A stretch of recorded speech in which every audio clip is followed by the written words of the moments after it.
Det hjalp med lidt kulde udenfor, synes jeg. Nu er det sådan, at vi jo levet vanvittigt meget over tid, og det er jo fordi, jeg ikke er så god til at sige nej til dem, der sidder heroppe. Det kommer vi så til i anden del.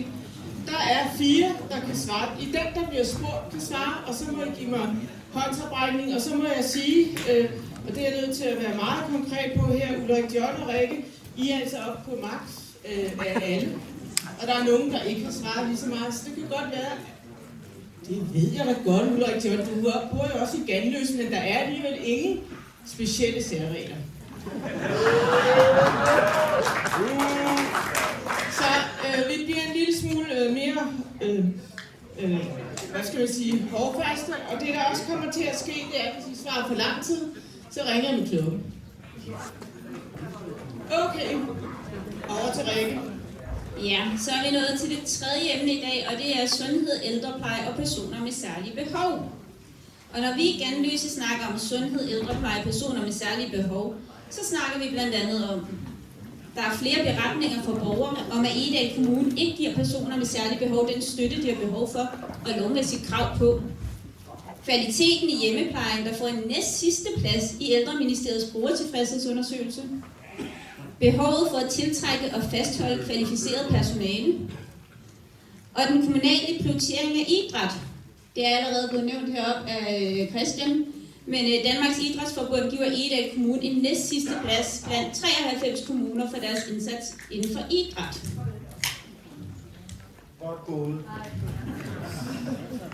Jeg har et spørgsmål hernede.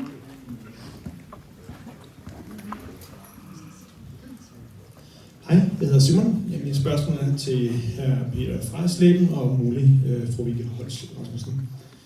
Jeg er en socialrådgiver og en del af en lille gruppe, en lille faggruppe, der er 12-15.000 styks af os i arbejdsmarkedet.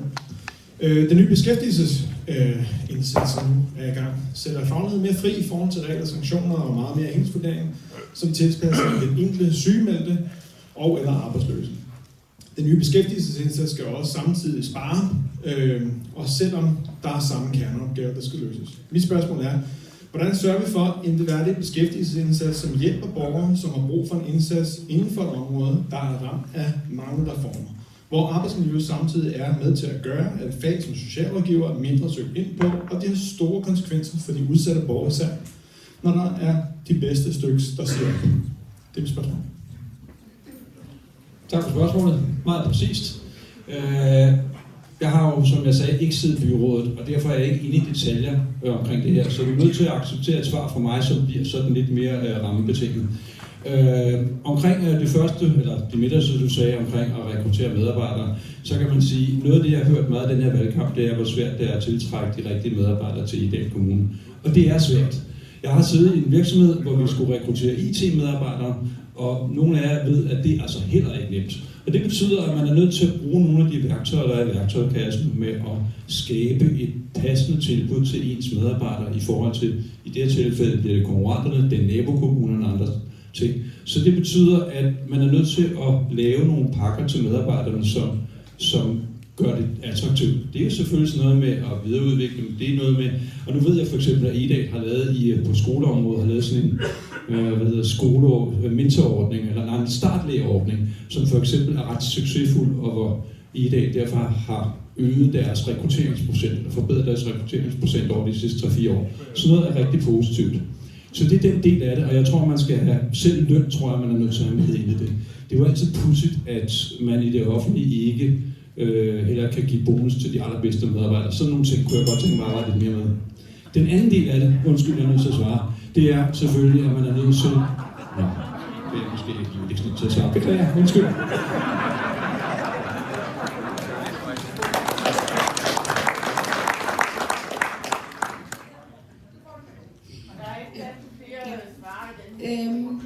Tak for spørgsmålet. Jeg tror, jeg vil starte med at sige, at jeg er lige så bekymret. Det er jo den nye beskæftigelsesreform, vi dybest set ikke rigtig ved, hvad kommer til at betyde. Det vi ved, det er, at reformen lægger op til opgavefrafald i Egedal Kommune på 20 millioner. Og det er vi jo nødt til på en eller anden måde at finde opprioriteringer for, eller i hvert fald nye indsatser for. Og nu peger jeg over det, fordi Helle Bovin og Rikke Mortensen sidder i det udvalg, og I har lige haft en sag på. Jeg er også bekymret. Man kan se andre steder, hvad det vil betyde for andre kommuner, altså for helt særligt udsatte, der bliver endnu mere udsat. Så jeg kan godt forstå, at I stiller det her spørgsmål. Det tror jeg også, der er nogen, uagtet om det er Christiansborg, og nogle af os har rødder ind til Christiansborg i forhold til det. Det bliver en kæmpe opgave at få implementeret især beskæftigelsesreformen.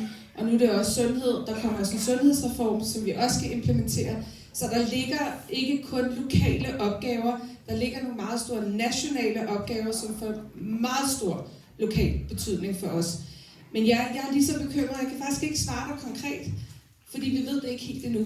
Men det bliver en stor opgave, som nogen eller vi skal tage ansvaret for.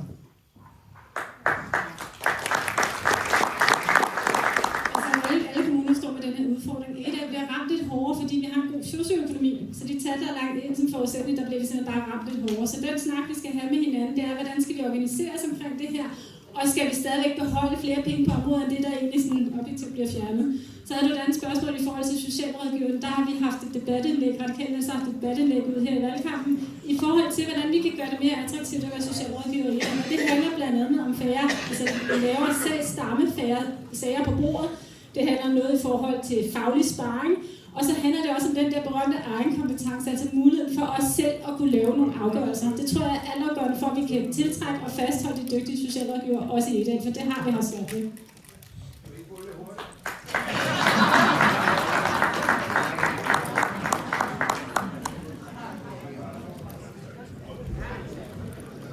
Jeg vil egentlig gerne lidt tilbage til det, som jeg hører i hvert fald også fra en del af spørgsmålet, det her med, at det er en lille udfordring, eller skal vi kalde det en stor udfordring at tiltrække og fastrække personale, fordi det er det på landsplan.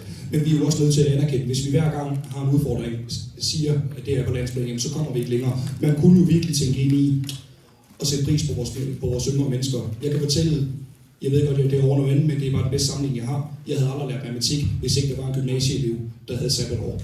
Ikke? Så en måde, vi skal gøre på, det er, at vi skal på en måde introducere vores unge mennesker ind i vores velfærdsfag. Vi har en pædagog i min søns institution, der er 22 år. Han er en verdensklasse pædagog for de her unge mennesker. Vi skal sørge for at kan tilbyde ham en merituddannelse og en vej ind i vores velfærdsfag, så vi netop får de rigtige mennesker ind fra start af. Fordi det her fag, det er et fantastisk fag. Det kræver bare, at man får det ud og får det vist det. Fordi man bliver skræmt på et stykke papir efterhånden.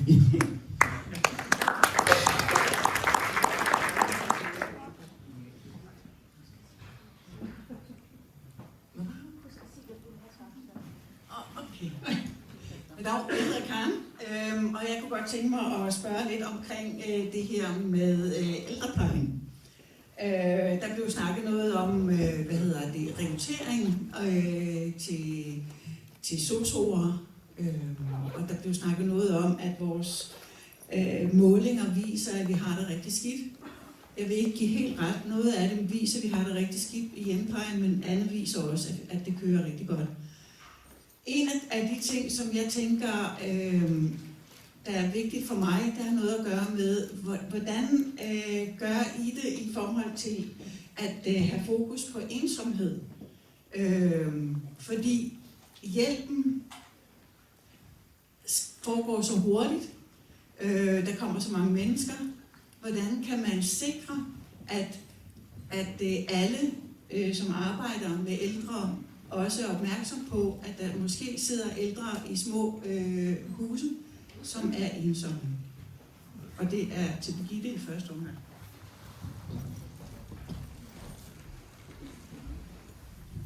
Tusind tak for spørgsmålet. Jeg sidder som formand for ældre- og sundhedsudvalget, og ensomhed er et kæmpestort problem. Ikke kun hos ældre, men faktisk generelt i det ældre ser vi rigtig stor ensomhed.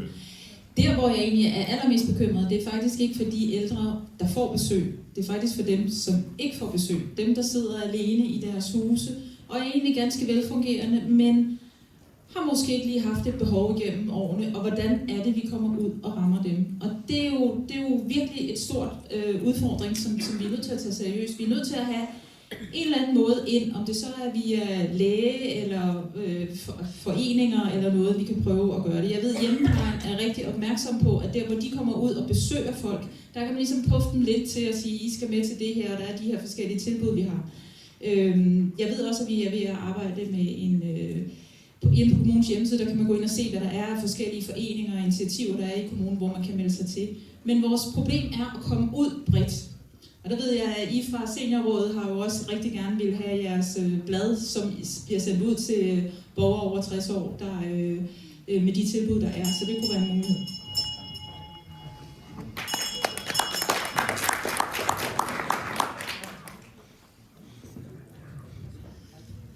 Der er ikke noget, der er så skidt, at det ikke er godt for noget. Den undersøgelse, der lige er kommet, der viser et meget utilfredsstillende resultat, når det gælder ældreplejen, hjælper jo også på at få fokus på, hvad det er, borgerne efterspørger, og give dem det, de efterspørger.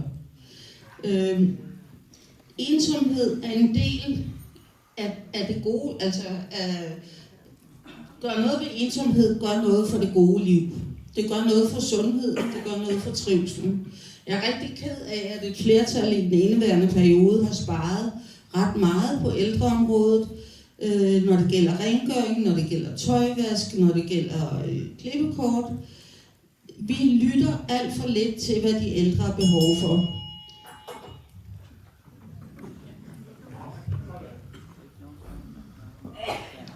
Nu skal jeg prøve at tale langsomt. Jeg var nede i den her uge og tale med faglige seniorer. Det er en meget hyggelig debat med, og en af de ting, vi nåede frem til, der kunne være en god idé i at løse noget omkring ensomhed, det var en seniorvejleder. Okay, jeg taler endnu langsomt. Det var en seniorvejleder, en der ligesom kunne gå ud og lave noget opsøgende arbejde. Og så var der også den der er, når du bliver 80, eller når du mister en ægtefælle op i årene, så får man tilbudt et besøg. Og der var lidt en diskussion, man skulle være lidt mere insisterende på det første besøg, så man lige kom ud og mødte den ældre og så, hvad er det egentlig for nogle rammer, der er, hvad er det for behov, der har. Så der er nogle greb, man godt kunne tage fat i her. Der er i hvert fald nogle rigtig gode idéer. Vi har et lille problem med os, fordi jøden er kommet op, og jeg sagde, at nu var der maks 4, der kunne svare hver gang. Det er så fordi, jeg er dum til at huske. Men det er så slutter du det her spørgsmål af, og så...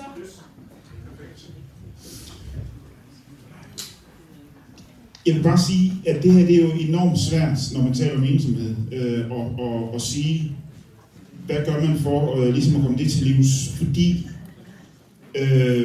vi taler om ældre, i den omfang vi taler om ældre, så taler vi om ældre, der måske i virkeligheden ikke har det store netværk, ikke har familie, der lige kan komme forbi, og på den måde har en tendens til at isolere sig. Og der er jo ikke noget nemt svar på det, desværre. Men det handler jo om, at vi skal have nogle tilbud, nogle fællesskaber. Vi har rigtig mange fællesskaber i vores kommune. Herude er der klubber og alt muligt andet, men vi skal også have vi skal også bruge de organisationer, der er, både Kors, besøgsvenner, hvad det nu er, af sådan nogle ting, skal vi ikke være bange for at bruge. Fordi det er, der findes nogle rigtig passionerede mennesker der. Og så kan man sige, hvis vi så selv har en ekstra time en gang imellem, kunne man måske også selv sige, hvordan kan jeg egentlig hjælpe ældre mennesker, der har behov. Jeg hjælper en gang imellem, får en mail fra Røde Kors, som jeg kan gå ud og handle ind for en eller anden, der har brug for det. Det kan man altså tilmelde sig sådan ting, og det er ikke sådan noget med, at man skal gøre det hver uge, en gang imellem. Det er måske en mulighed, men det er svært.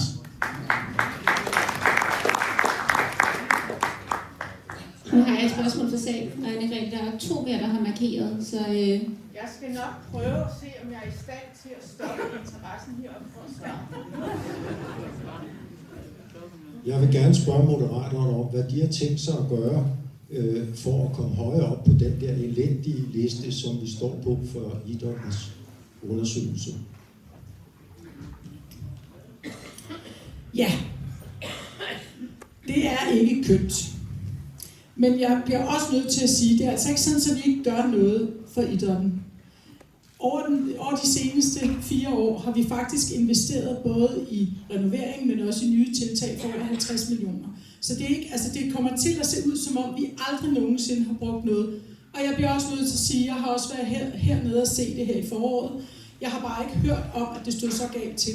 Og ja, jeg bliver også enormt træt i ansigtet, når jeg kommer ned og ser og hører, at der er et stoppet toilet, som der ved gentagne gange at få tippet af, så har man ikke fået det gjort. Men ja, Men det ser altså ikke helt så skidt ud på alle parametre. Der er faktisk nogen, hvor vi ligger midt i feltet.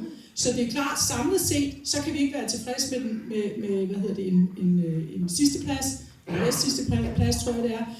Men jeg bliver også nødt til at sige, at det er altså ikke sådan, så der ikke er investeret i noget, og det bliver der jo også fremadrettet.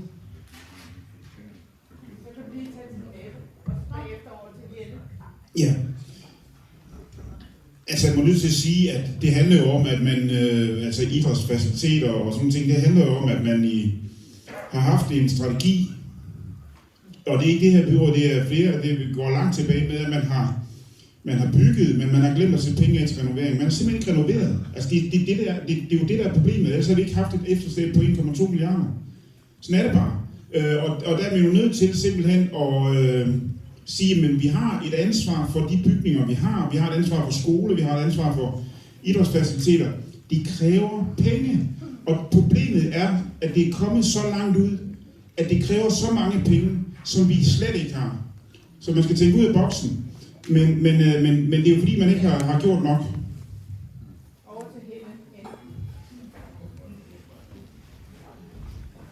Ja. Dem, der har set Dirty Dancing, de ved det også. Nobody puts baby in a corner. Så jeg træder ud af hjørnet for at sige, prøv at høre, det handler jo også om, hvordan vi prioriterer. Altså, og der må jeg bare sige, det har været sagt før, nogle gange så kan en gave blive for dyr at tage imod, hvis det betyder, at man så ikke kan gennemføre de anlægsinvesteringer, man havde planlagt. Og der må jeg bare sige, at jeg synes, det er en ærgerlig udvikling, at man ikke vælger at tænke lidt mere på bredden. Det gælder bredde idrætten, og det gælder specielt også vores foreningsliv. Og der kan vi blive meget bedre. Nu snakkede vi om ensomhed før. Det hænger jo sammen. En af de bedste måder at bryde ensomheden på, det er jo ved at have et levende kultur- og fritidsliv, et foreningsliv. Det skal være nemt at starte en forening, det skal være nemt at få muligheder for at udøve sit foreningsarbejde, sin aktivitet. Vi har masser af gode foreninger, heldigvis. Vi har også, specielt her i Ganløse, et super stærkt sammenhold og et stærkt, civilt samfund, som skaber muligheder for, at man kan bryde ensomheden. Det skal vi være meget bedre til. Vi skal lade os inspirere af jer i Ganløse i resten af kommunen, og så skal vi selvfølgelig kommunalt have de rammer, der gør, at det er nemt at komme i gang.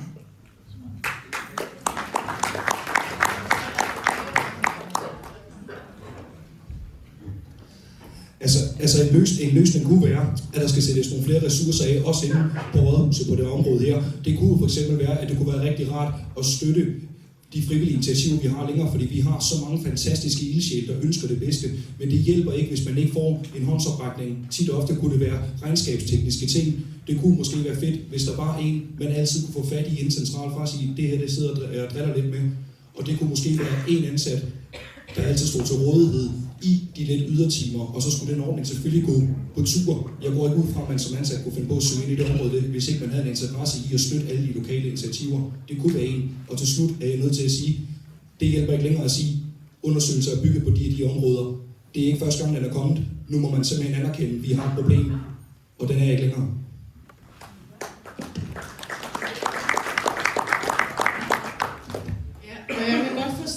Svært at sidde heroppe, hvis man har en anden holdning til det, men hvis vi skal nå igennem her, vi er simpelthen nødt til at komme over til spørgsmål. For nogle år tilbage, der var jeg så heldig at få en hjernerystelse. Der fandt jeg ud af, at det var den absolut dårligste kommune at få en hjernerystelse i, fordi man blandt andet ikke har en hjerneskadekoordinator her i kommunen. Som ressourcestærk person, så kunne jeg selv navigere igennem systemet. Det er der ikke særlig mange, der nødvendigvis kan, især ikke i den situation, man sidder i, når man har en hjernerystelse. Men det er jo ikke kun inden for det her område, at det halter også inden for specialområdet. Tidlige indsatser, det er ikke noget, der bliver gjort særlig meget ud af. Det er ikke, der bliver ageret for sent. Og det koster kommunen ufattelig mange penge. I mit tilfælde, det er noget andet. Det kostede en langtidssygemelding, som der kunne have været undgået. Det samme ser vi på specialområdet, hvor vi har forældre, der har tabt arbejdsfortjeneste, fordi deres børn ikke får den hjælp, de har brug for. Hele det her område, det sejler. Hvad vil I gøre ved det? Og hvem spørger du? Gud, hvem spørger jeg? Det var da et godt spørgsmål. Det havde jeg ikke lige tænkt på. Jeg sad og tænkte på, hvordan jeg skulle stille spørgsmål. Jamen, Rikke har hånden op. Ja, så nu kigger jeg lige rundt, ikke? Fordi at ellers så ender jeg med at få skyld for at være et eller andet. Helle er næst. Så er det Helle, den anden Helle, ja, det er skide besværligt. Og så er det Ulrik John. Og så er der ikke flere, der svarer på det spørgsmål. Først og fremmest, en af de ting, som vi ikke har i dag, som man har i andre nordsjællandske kommuner, det er direkte henvendelse til det, er det Hjerneskadecenter, der hedder i Hillerød. Kommunikationscenter, så man skal faktisk have en visitation i det, det skal man ikke i andre kommuner. Og jeg ved, hvor vigtigt den ret hurtigt, det skal gå ret stærkt, man skal ret hurtigt i gang. Så er der det i forhold til børn med særlig behov, der er rigtig meget til fat i. Jeg var lidt inde på det i forhold til socialrådgiverne. Det vi også ser i det, desværre, det har jeg sagt et par gange i valgkampen, det er, at jeg synes, vores PBR er i stykker. Det vil sige, at der er alt for mange børn, der står og venter alt for længe med de omkostninger, der nu følger med det. Jeg har påpeget for 2 år siden i byrådet, jeg vil faktisk ønske, at der var nogen, der havde lyttet dengang, at der skete en udgiftsglidning fra skoleområdet til det specialiserede socialområde, fordi PBR'erne ikke tager fat i børnene tidsnok og sætter de rigtige indsatser ind. Nu har vi en massiv stigning i udgifter til tabt arbejdsfortjeneste, så vi tæller 33 millioner. Tænk så, at vi kunne have brugt de penge til gavn for vores børn i skolen i stedet for, i forhold til, hvis vi vil lykkes med en inklusion, i forhold til nogle gode specialtilbud til de her børn. Det er i skolen, det er dagtilbud, vi skal sætte ind i, og så er det i forhold til vores socialopgaver, hvor vi skal investere.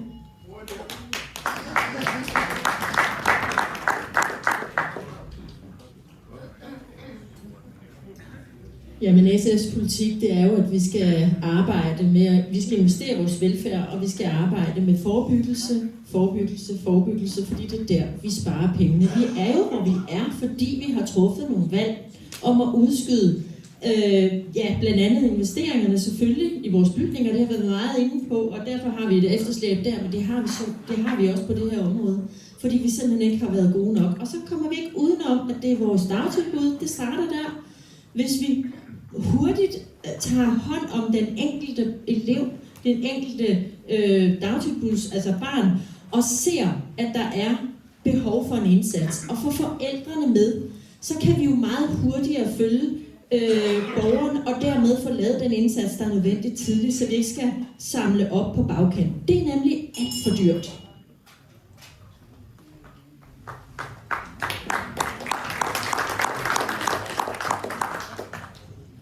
Tak for spørgsmålet. Når man rammes, så skal man gribes. Det er en del af det at vokse op i et velfærdssamfund. Det kan ikke være rigtigt, at hvis man rammes af sygdom eller andre ting, at man så skal bruge sine kræfter på at kæmpe med kommunen. Vi havde for nylig i Handicaprådet... Jeg tror, du har slukket mikrofonen.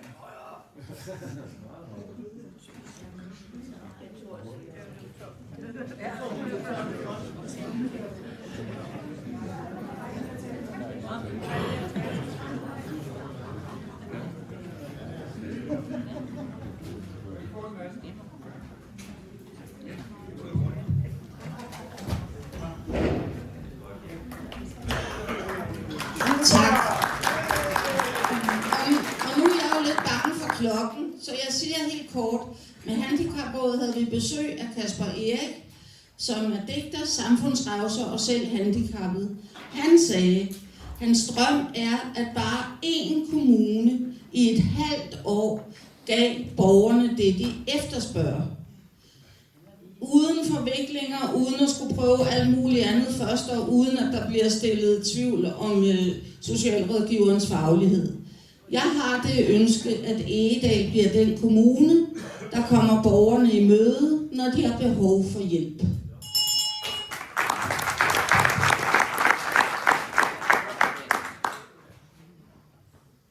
Hej. Okay, så virker den igen. Jeg har et spørgsmål hernede fra, og det bliver det sidste spørgsmål inden for det her emne.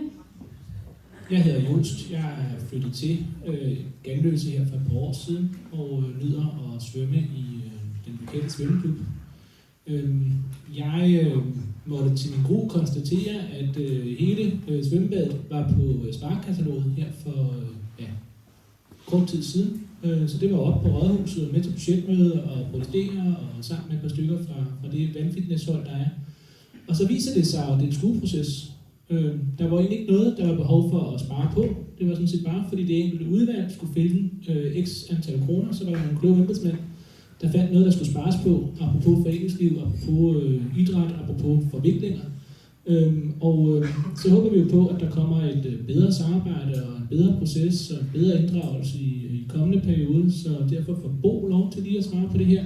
Jeg ved godt, du ikke er formand for kulturudvalget. Jeg ved godt, at det er lidt på tværs af det hele, men Bo får i hvert fald lige lov til at svare på det først. Hvordan sikrer vi, at vi har gode processer på det her, og at der, hvor man skal tage hele vejen op på Rådhuset for at bekæmpe nogle besparelser, at vi har en god proces, en reel proces, og det er noget, vi gør, når det er alvor, og ikke når det er en skoleproces. Jeg kom lige ind fra højre. Vi kunne lave processen om. Hvad nu, hvis vi gjorde det med de her besparelser, eller vi kalder dem omprioriteringer. Altså, vi kigger på vores økonomi en gang imellem. Hvis vi havde siddet derhjemme og sagt, vi vil have en ny bil til sommer, så ville vi alle sammen godt tage vores budget op og finde 1%. Vi kunne vælge her i byrådet og lade alle udvalgene sidde i foråret og kigge på deres egen økonomi og komme med, det er den her procent, der kan være i spil hos os. Så havde der i hvert fald været ikke så meget skue over det, fordi så skulle nogen stå på mål for, at hvis man skal tage 1% hos os, så er det den her. Og så ville det være presset at være udvalgsformand, men det må jo så være den udfordring. Men man kunne tvinge udvalgene til at arbejde. Du vil give mikrofonen til Charlotte. Ja, det er altid dejligt at se borgerne, og vi vil rigtig gerne have rigtig mange borgere, der kommer, også i budgetprocesserne, når vi indkalder til borgermøder på forskellige vis.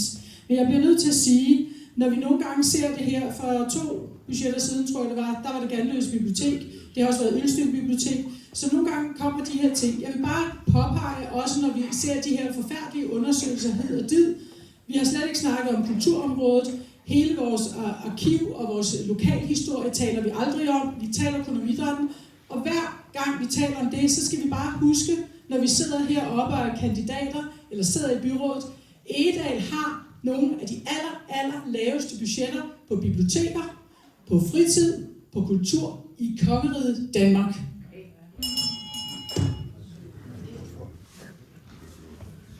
Jeg har virkelig sat skræk i livet på dem heroppe. Nu er der ingen anden, der vil sige noget.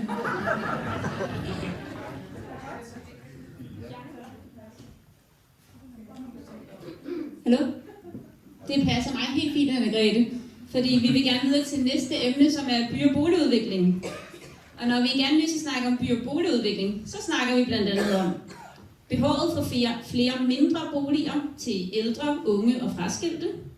Vi snakker om bevarelse og vedligeholdelse af de kommunale områder og bygninger i Ganløse. Det har vi lidt været inde på et par gange, men hallen, biblioteket, Grønningen, friluftsbadet, skolen, daginstitutionerne og området omkring Gadekæret.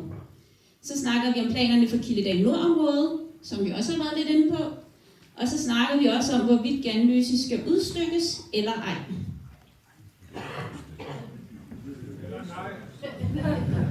Er der nogen, der har nogle spørgsmål?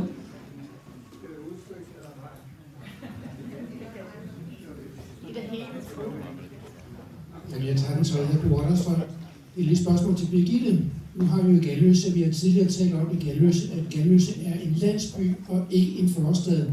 Hvordan vil du være med til at sikre, at det bliver sådan også fremover?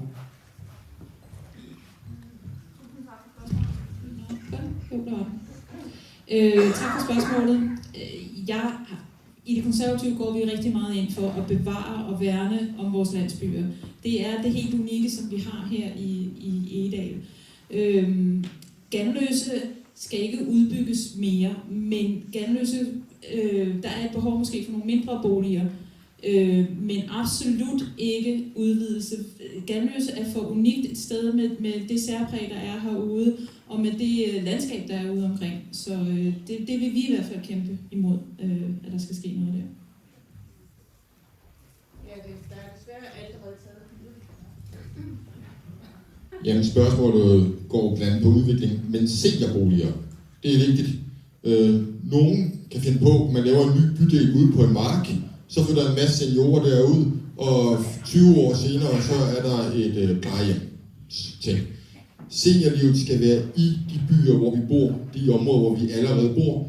Vi vil gerne åbne op for, at de her matrikler på 6, 8, 900 kvadratmeter skal være for at have en bolig, kan deles op, så der kan være 2 boliger på én matrikel, man kan dele sit hus op, så man kan renovere sin ejendom, dele den i 2 og blive boende, en anden kan flytte ind. Nu bor man 2 seniorer ved siden af hinanden, og man får frigjort et andet parcelhus. Så er vi inde i byen, vi er ved vores netværk, og vi slipper i øvrigt for at fjerne markerne, og vi kan beholde vejene, og vi skal ikke lave nye kloakker.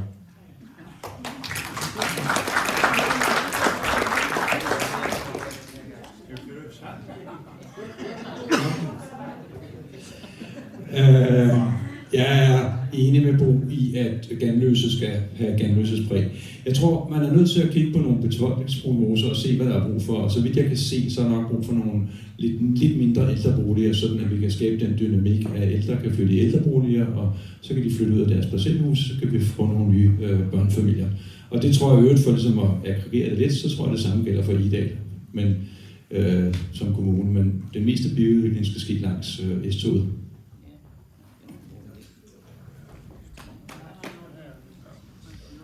Ja, men det synes jeg var et rigtig godt spørgsmål, det her.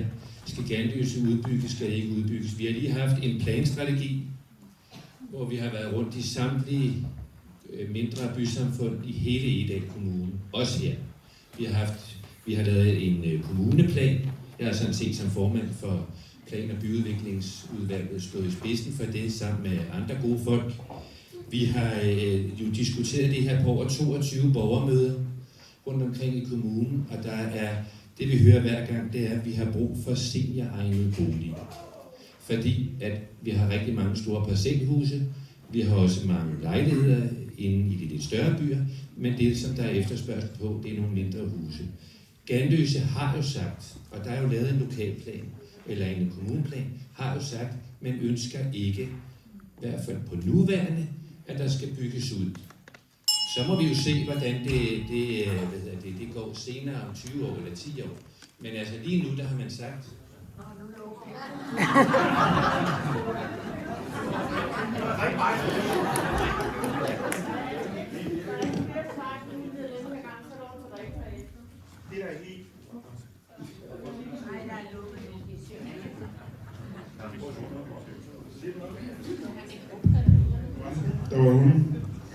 Det der er helt unikt ved Ganløse, sådan som jeg ser det som relativt nytilflytter, det er egentlig, at det er så levende. Der findes, Ganløse by Night, der er, alle mulige forskellige ting. Der er en sammenhængskraft, som jeg synes faktisk er ret imponerende. Det er sådan noget, vi skal huske at dyrke og passe på, fordi ikke kun her, selvfølgelig i hele kommunen, fordi vi har hver vores små lokale særheder og sammenhold. Var I egentlig klar over, at der i Ganløse, der findes Nordsjællands eneste fodtennisklub? Det er en del af fodboldklubben. Altså helt ærligt, tag ind og se det, prøv det, det er skide sjovt. Den eneste i Nordsjælland, det synes jeg er ret imponerende, der er flere landsholdsspillere i Ganløse fodtennisklub.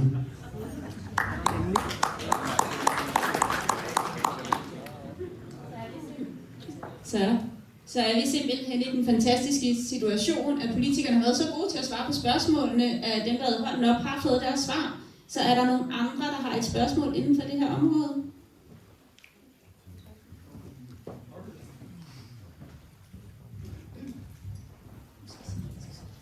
Ja, de fleste kender mig jo. Men jeg har været kasserer i bynavlen 12-13 år, jeg kan ikke huske det mere. Jeg har lige blevet sendt på pension. Og i al den tid har vi søgt, om Ganløses skadekær kunne blive forbedret og repareret osv. Jeg tror, det var forrige år, der fik vi 50.000 kroner, og det blev vurderet, at det skulle koste meget, meget, meget mere. Men det er lykkedes Ganløse Bylav at reparere gadekæret, og vi har så gerne også fået en lejeplads med et tilskud på 25.000. Nu har jeg set det nye budget. Der står gadekær i Smørum 500.000. Og så tænkte jeg, det var ikke satans, når de har nogle penge. Jeg vil godt vide, at det er meningen, at Ganløse Bylav skal søge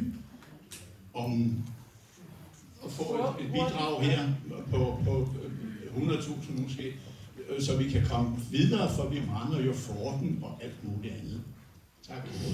Ja, og jeg vil lige anmode jer om at have lidt korte spørgsmål fremover.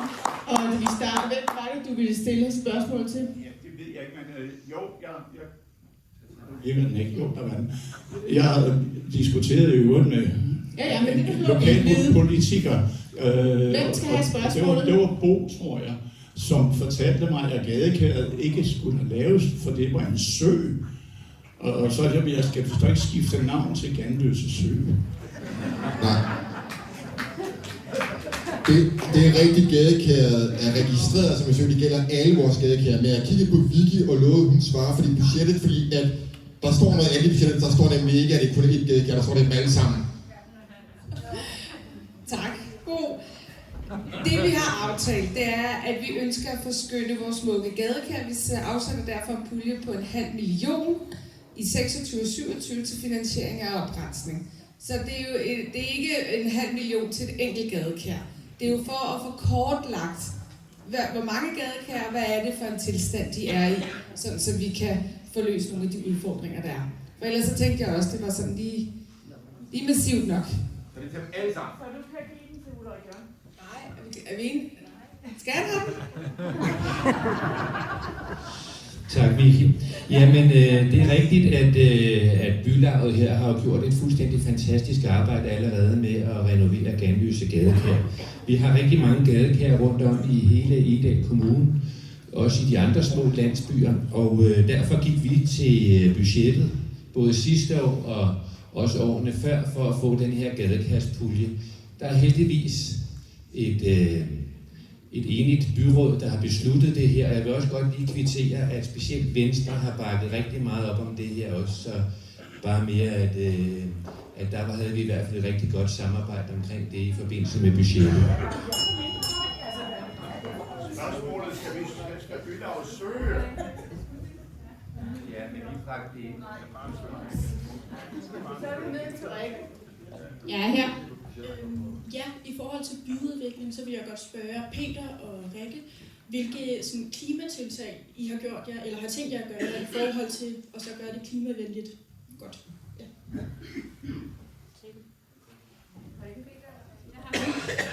Jeg vil også gerne rejse ordet før, da vi snakkede i forhold til Ganløse og byudvikling i Ganløse. Og en af de ting, der har været efterlyst herude, som jeg synes er ret interessant, for noget af det mest belastende overhovedet, og der har du en god pointe for vores klima, det nye byggeri. Så vi skal tænke os rigtig godt om, hvis vi overhovedet skal bygge nyt, hvordan vi bygger. Og derfor kunne jeg rigtig godt lide den idé, der faktisk kom i forbindelse med planstrategien fra Ganløse, hvor man sagde, at vi ikke få lov til at ombygge eksisterende boligmasse. Så er rigtig meget mere af det. Vi skal være meget, meget bevidste om det her og tænke os rigtig godt om. Og så er det jo noget med, at når vi bygger for solceller på tagene, hvor vores borgere er tættere på i forhold til det hele den grønne dagsorden, den skal de også blive med på.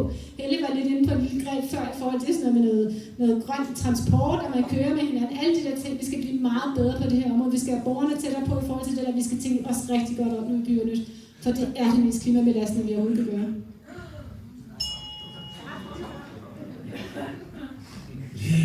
Jeg er ikke helt sikker på, om du mente det i forhold til byudvikling eller lidt mere generelt, men lad mig prøve at ramme midt imellem. Jeg synes, en af de ting, som vi har brug for i Egedal Kommune, er nogle store sammenhængende naturområder. Og det er klart, at hvis man skal have det, så er man også nødt til at sørge for, at ens byudvikling passer til det. Det er også derfor, at det ikke er særlig smart at udvikle særlig meget i Ganløse, fordi det ikke er ret naturskønt. Så derfor mener jeg sådan set, at den byudvikling, der skal være, den skal være langs S-banen. Det var også det, jeg sagde før, fordi det gør også, at og det bliver også det fint, hvis man byggede højt, fordi hvis man bygger højt, så behøver man ikke bruge så meget natur, så kan man spare lidt på naturen, so to say.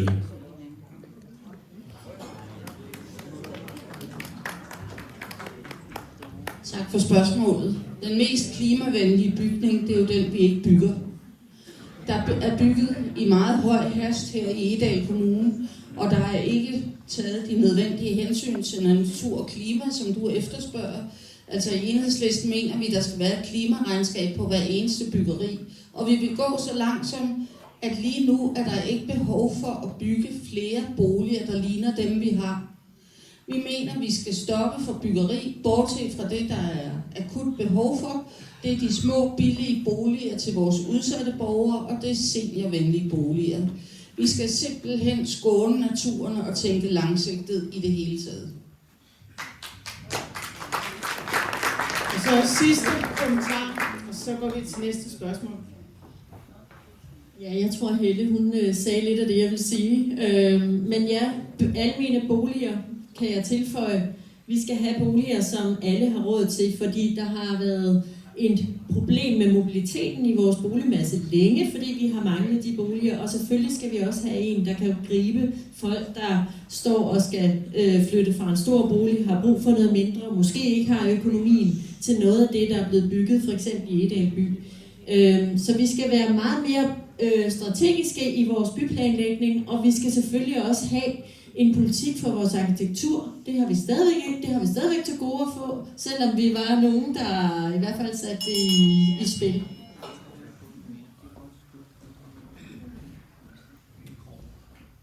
Vi har 2 spørgsmål mere inden for det emne, og så går vi videre. Så korte svar. Jamen, jeg skal spørge Moderaterne, Charlotte Hogendrup, om Kildedal Nord.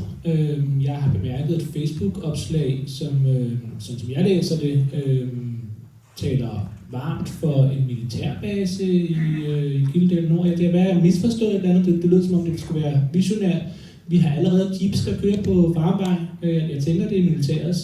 Jeg tror ikke, det er noget, vi sådan har brug for mere af. Men jeg vil meget gerne høre lidt mere om, hvordan man tænker det her. Tak. Vi har snakket Kildedal i uendelige tider. Og nogle politikere vil rigtig gerne plastre det til med en satellitby, hvor det igen bliver møghamrende dyrt med skoler og institutioner, for der er ikke nogen af de skoler, der ligger omkring, der kan tage 800 boliger, eller formentlig også bare 200 boliger. Det vi har sagt i Moderaterne, det er, at vi står over for nogle forskellige udfordringer med krig alle mulige steder. Vi ved, at der er brug for, det kunne også være læring, jeg taler ikke om, at vi skal have et nyt skydeterræn som i jeres pris, men vi har talt om, jamen det kunne jo også bruges til noget andet. Det, der er væsentligt for Moderaterne, det er faktisk at skaffe flere arbejdspladser. Det er faktisk det handler om. Vi har så sagt, at det kunne jo også være en eller anden form for noget beredskabsmilitært, som kunne skaffe arbejdspladser, lærepladser, etc., så flere af vores, de borgere, der bor i Egedal, måske ikke skulle køre så langt.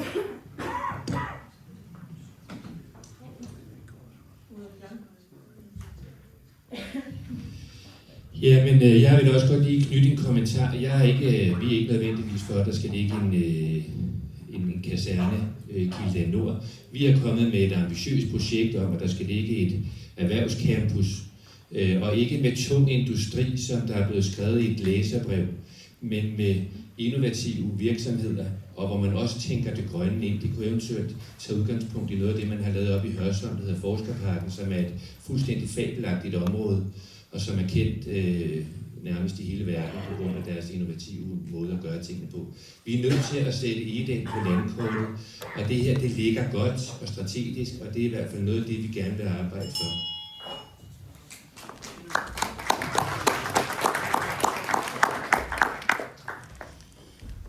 Jeg tror ikke, jeg vil snakke så meget om militærkaserner i Kildedal Nord, men egentlig bare kort sige, at vi skal ikke have en ny bydel. Vi har rigeligt med bydele, hvor der er, som vi skal have vedligeholdt. Så hvis Kildedal Nord skal bebygges med andet end skov, så skal det være erhverv.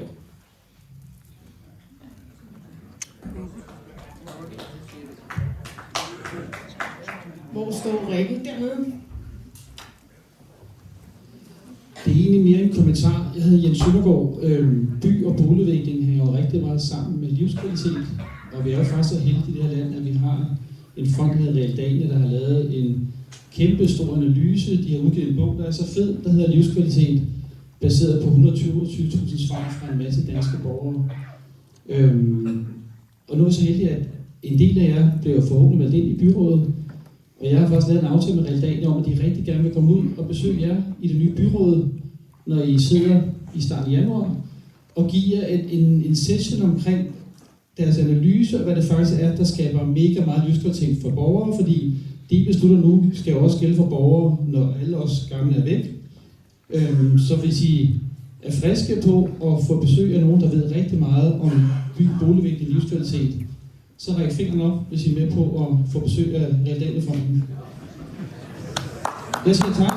Det var pænt af dig, Jens. Du sparer os lige nogle kommentarer. Nå, der er ikke... Hold da op. Nu sidder jeg jo i repræsentantskabet i Realdania og var indstillet til Nordisk Råds klimakris i Realdania. Og jeg har taget den analyse flere gange, for den bliver lavet årligt, og har taget nogle af spørgsmålene med i planudvalget. Og det er endnu ikke lykkedes at få aktion på nogle af dem. Så hvis det lykkes for dig, så vil det da være rart. En kommentar herfra, er der nogen, der skal?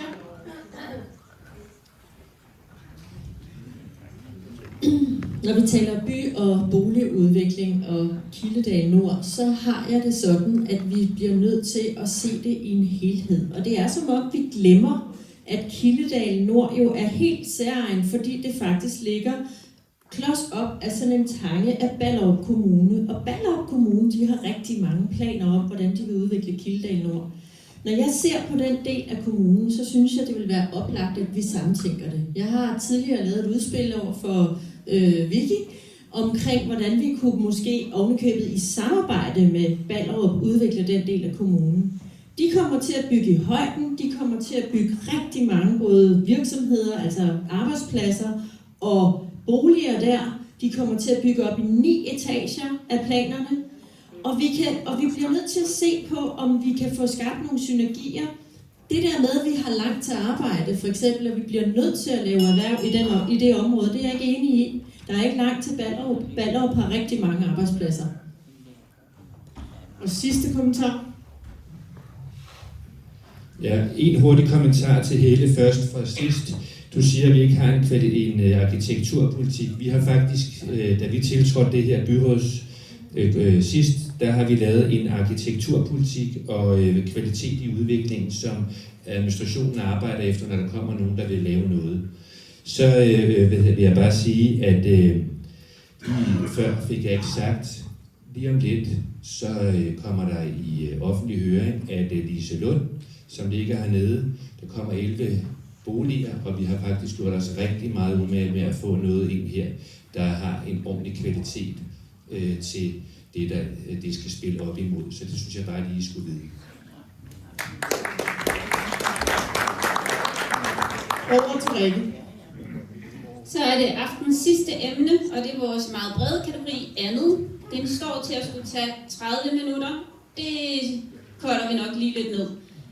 Men det her er meget gerne at stille spørgsmål inden for nogle af de emner, der ikke er nævnt noget om. For vi snakker jo også om andre ting i Ganløse, end bare det, vi har snakket om i aften. Vi snakker for eksempel om beredskab, erhvervsliv, økonomi, om kvaliteten af vores drikkevand nu og i fremtiden, om bevarelsen af de grønne arealer rundt om Ganløse, om der må kommer fjernvarme til Ganløse, og hvad vi egentlig skal gøre med alt vores regnvand, og hvordan rammerne for de små landsbysamfund i Egedal Kommune er, og også rammerne for det lokale foreningsliv. Der er en hernede, der allerede har markeret sig inden for daginstitutionsområdet, som vi ikke nåede at dække tidligere. Så jeg går lige ned og får det spørgsmål nu. Ja, jeg ville gerne bare spørge om, fordi man hører jo alle steder, at Egedal Kommune slet ikke lever op til de minimumsnummeringer, som er lovkrav. Og jeg ved godt, at hvis der ikke er nogen pædagoger, så kan man heller ikke trylle dem frem, men det er jo alligevel jeres ansvar at sørge for, at man lever op til loven. Og hvis vi ikke lever op til den, så kan vi jo også meget se ind i, at specialområdet for eksempel nok skal vokse sig meget større, så det bliver jo kun meget dyrere. Hvem stiller du spørgsmålet til? Det har jeg egentlig ikke rigtig tænkt over. Jeg vil gerne give den til Bo. Altså, I skal lige vide, at Bo han får en streg for hver gang jeg går herover, og det kommer til at koste ham tid til sidst. Vi skal følge loven. Vi skal også gøre det bedre end loven. Vi er en rig kommune. Vi har et godt udgangspunkt. Hvordan finder vi de rigtige folk? Jeg har ikke svaret. Vi bliver nødt til at sætte os ned sammen med bestyrelserne og finde ud af, hvordan gør vi de her arbejdspladser så attraktive, så vi kan tiltrække nogle gode medarbejdere. Den lille krølle, jeg sidder overhovedet ikke i udvalg, den lille krølle, jeg har haft med, det var, jeg var på fjeldet på Norge og så store pædagoger, der var 1,5 meter højere end mig, 2 meter over skuldrene, hvor man tog ud på fjeldet. Den ene havde en rygsæk med rene blæer, og den anden havde en med beskidte. Der er mange måder at gøre det på. Jeg spurgte, hvorfor gør vi ikke det? Og fik svaret, vores medarbejdere har det ikke stående i deres jobbeskrivelser. Tak for det. Ingen tvivl om, at vi selvfølgelig skal prioritere i forhold til den økonomiske del om at opnå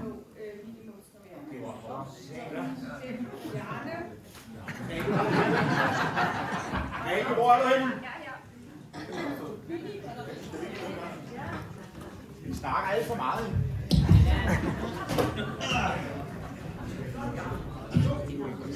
Godt. Når det så er sagt, så er det ikke så lang tid siden, at jeg var i praktik i en af daginstitutionerne her i byen. Og noget af det, jeg talte med både medarbejderne og lederne om, det er, at det er super svært at få medarbejdere hertil. Når de laver et stillingsopslag, er der nærmest ingen, der søger det. Og det er jo noget af det, vi tidligere har talt om, nemlig med infrastrukturen. Hvordan er det at komme hertil?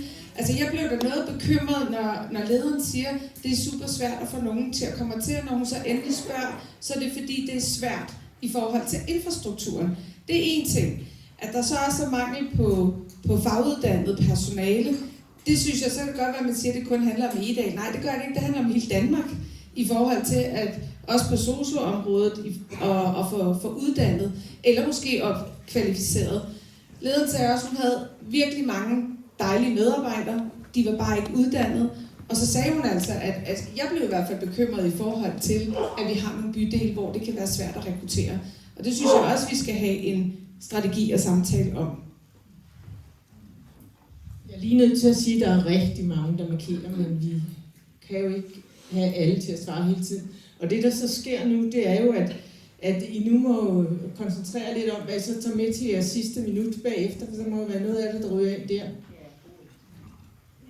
Jeg skal prøve at gøre det kort. Vi var faktisk nogle partier her før sommerferien, der prøvede at få kortlagt, hvordan det rent faktisk så ud i de institutioner i forhold til minimumsnormeringer. Det fik vi desværre ikke opbakning til Vandbro. Det havde været rigtig rart, fordi så vidste vi faktisk, hvad det var, der skulle til. Nogle af dem taler om minimumsnormeringer, en lov vi ikke overholder. Det er dybt problematisk, og der var sanktion for det. Og andre af os taler om, at vi skal have det, der hedder praksisnormeringer, altså hvor man kommer ud virkelig, det er hænderne på børnene, det handler om. Og så skal vi have flere uddannede pædagoger. Det er en kæmpe udfordring. Vi kan være lidt inde på det i forhold til noget trafik eller noget infrastruktur, der skal være. Det kunne også være en løsning at kigge på, at kunne finde nogle billige boliger, så man kunne bosætte sig med sin familie og arbejde i det. Så er det noget med at trække nogle pædagogstuderende ud, ikke regne dem ind i normeringen, så vi har nogle hænder. Så der er rigtig mange greb ind i det her.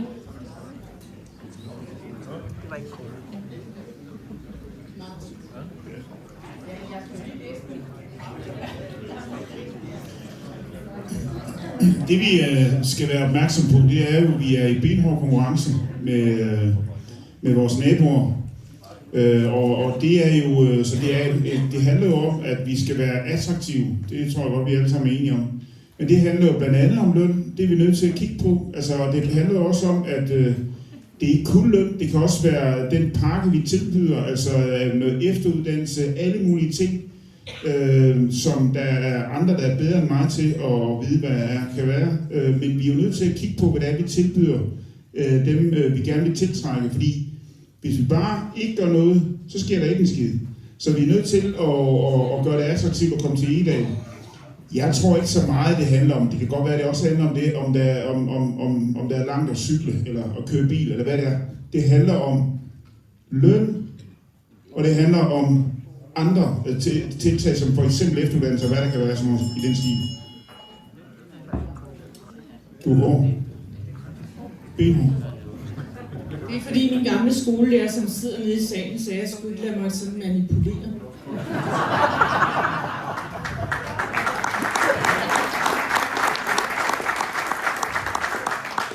Så har Rikke en nede bag. Jeg vil gerne stille Bo Røndum et spørgsmål om vores klima, fordi at vi har et ret dårligt klima. Ja, Bo, hvordan gør vi det bedre?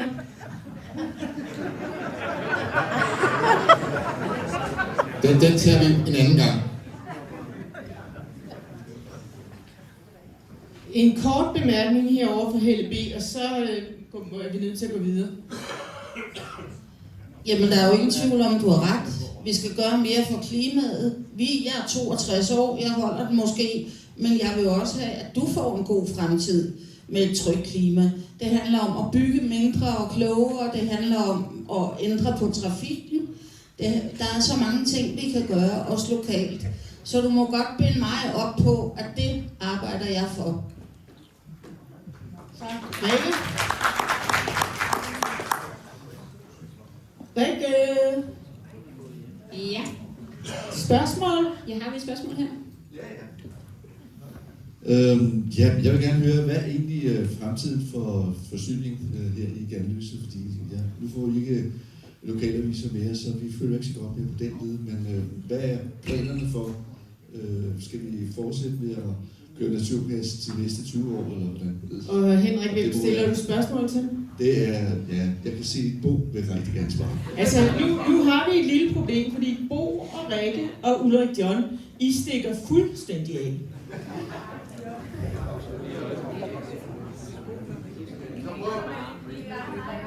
Jeg prøver på at lade være med at sige, hvad vi vil, så fortæller jeg bare, hvad jeg ved. Jeg er formand for Klimateknik og Miljøudvalget. Novofos arbejder på at undersøge, hvad gør vi med vores spildvand. Vi er her i Ganløse det sted, der har mest af det, der hedder overløb, altså spildvand ude i naturen. Den plan, eller det fortsæt til plan, kommer om 1,5 år. Der skal vi forholde os til det. Det skal det nye byråd gøre. Med hensyn til gassen, vi ved, at den nok skal være ude i 35. Vi var blevet lovet, at vi ville få et forslag til en fjernvarmeplan i 23. Vi blev lovet den i 24, og jeg har haft med fjernvarme, om den ikke snart skulle komme her i 25, som de også har lovet den, men vi har ikke set oplægget endnu. Det er fakta, så kan I andre diskutere politik.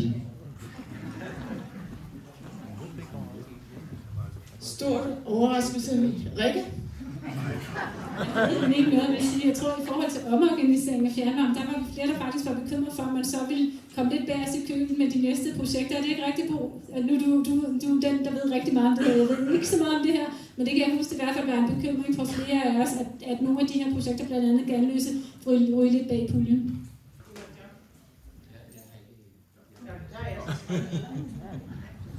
Nå, men der var altså til Interforce-møde, det er sådan noget forsvarsting, med vores direktør for fjernvarmen her i sidste uge. Og han spurgte, hvornår får vi lov til at blive lagt sammen med Vestforbrændingen, og jeg svarede, når I har styr på varmeplanernes projekterne i alle de byer, hvor vi ønsker det. Så det er der, hvor vi står.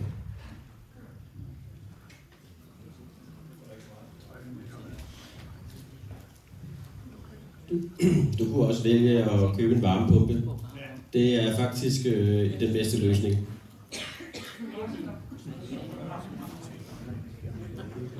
Rikke? Ja, jeg har et spørgsmål her. Der er stadig nogen, der har spurgt Liselotte om noget, så det vil jeg da gerne gøre.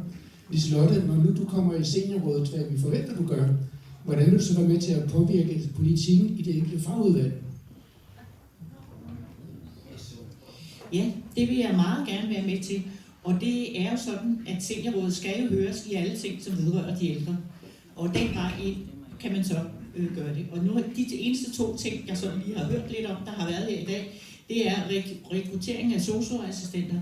Og der tror jeg til hele befolkningen, at man må sige, nu skal vi lade være med at tale de der arbejdsområder ned. Nu skal vi altså tale dem op.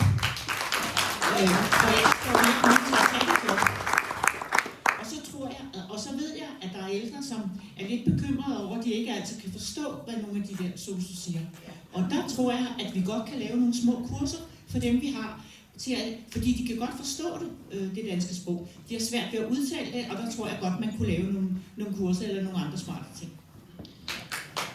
Det andet er ensomhed, det andet, jeg har hørt om i dag, og det er, der vil jeg tro, altså, det er jo svært, og vi har også hørt, hvor svært det er at få fat i dem, som egentlig måske sidder og er enige eller ensomme. Og der tror jeg lidt på det der med frivillige, og jeg tror godt, man kan have en masse frivillige, hvis man kan få fat i dem. Og der, hvor jeg kom fra i Sorø, der havde vi ansat en frivillig koordinator, og hun gjorde altså et kæmpe job, og det gjorde faktisk, at vi kunne få rigtig mange ting i gang med frivillige. Og det er så det, jeg mest vil gøre. Så, Rikke, har vi en til? Ja. Nu blev der spurgt om klima lige før, så kunne jeg godt tænke mig, hvordan er klimaet i byrådet? Vicky? Altså nu tænker jeg, I kan jo nok fornemme, at vi både griner og taler hen over bordet. Så der skal altid være et godt klima til samarbejde. Og det er jo grundlæggende, hvis også man har viljen til samarbejde. Men altså, jeg vil sige, at nogle ting står også i skærende kontrakt til det, man kan læse. Men altså, jeg synes, vi har et godt makkerskab uden for møderne, eller det, der foregår på de sociale medier. Jeg tror, der er nogen, der sagde, at man skal jo ikke altid tro på det, man læser, men måske spørge dem, det omhandler. Det kunne være rart, hvis nogen spurgte dem, det omhandler. Men man kan gøre ligesom Lars Løkke og oprette en Facebook-gruppe for dem, der ikke kan lide en. Det var sgu da smart. Altså, der er ingen tvivl om, der har været nogle udfordringer i den her byrådsperiode i forhold til samarbejdet i byrådet.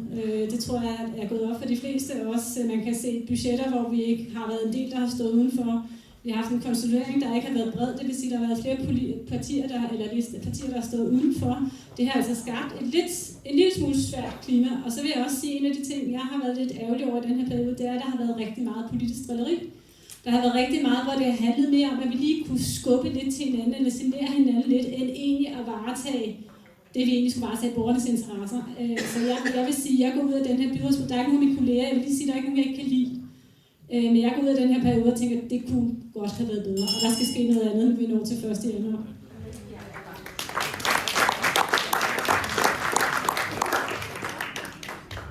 Nå, jeg vil bare kommentere det fra den anden side her. Jeg er jo ny, og jeg må sige, at pænt sagt til alle jer, der sidder i byrådet, jeg synes, jeg er blevet taget rigtig godt imod, og folk har svaret på mine mærkelige spørgsmål og alt muligt andet, og jeg følte mig velkommen på det her. Og det er jo vigtigt. Så nu er det op til jer, at I prøver at sammensætte et byråd, ligesom hvis det er en bestyrelse i en virksomhed, så gælder det om, at vi får alle mulige mærkelige kompetencer ind i byrådet, og så skal vi arbejde sammen om at løfte Egedal og tale pænt om Egedal, fordi det bliver det vigtigt. Har vi flere spørgsmål? Fordi jeg kan da se, at der skal også være tid til en afsluttende ord. Det er det sidste spørgsmål. Tak. Så gør vi det kort. Vi taler hænder til de ældre. Nogle af nu, jeg kommer også snart der. Jeg synes nogle gange, der mangler det med, at man taler hænder, men taler man også kvaliteten af hænderne. Fordi jeg har oplevet på egen hånd, hvordan kvalitet kan være svingende. Jeg tror faktisk, at kvalitet blandt medarbejdere også har betydning for, hvem der videre bliver det og arbejder, hvem der så forlader det igen. Så jeg kan godt tænke mig at høre, om man har fokus på det i rekrutteringen. Og hvem kvaliteten af de mennesker. Jo, så skulle det være måske Birgitte, som sidder, eller sådan, fordi kvaliteten er hamrende vigtig for medarbejderne. Jamen, tusind tak for spørgsmålet, og jeg er fuldstændig enig. Kvaliteten er rigtig vigtig. Udfordringen er at finde den. Og det er jo ligesom der, hvor vi står. Vi er nødt til at tænke lidt kreativt nogle gange. Vi skal bruge vores ressourcer der, hvor det giver bedst mening. Vi er nødt til at sikre, at vi har hænderne til den nære pleje. Jeg vil hellere have, at vi har hænderne til den nære pleje, end til, at de skal ud og gøre rent. Vi er simpelthen nødt til at prioritere. Og det er der, vi kommer ud i fremtiden. Vi kommer til at mangle simpelthen så mange hænder. Men vi skal sørge for, at vi skal efteruddanne, og vi skal forsøge at holde på vores medarbejdere, lave mentorordninger, som vi også har gjort inde på skoleområdet. Det skal vi have bredt ud på de andre områder også, så vi kan være en god og stærk kommune, som er attraktiv at arbejde i. Så er jeg lige nødt til at sige, at I skal jo vide en ting. Nu begynder jeg at række fingrene op alle sammen. Tiden går for de 1 minut valgtale, I har til sidst.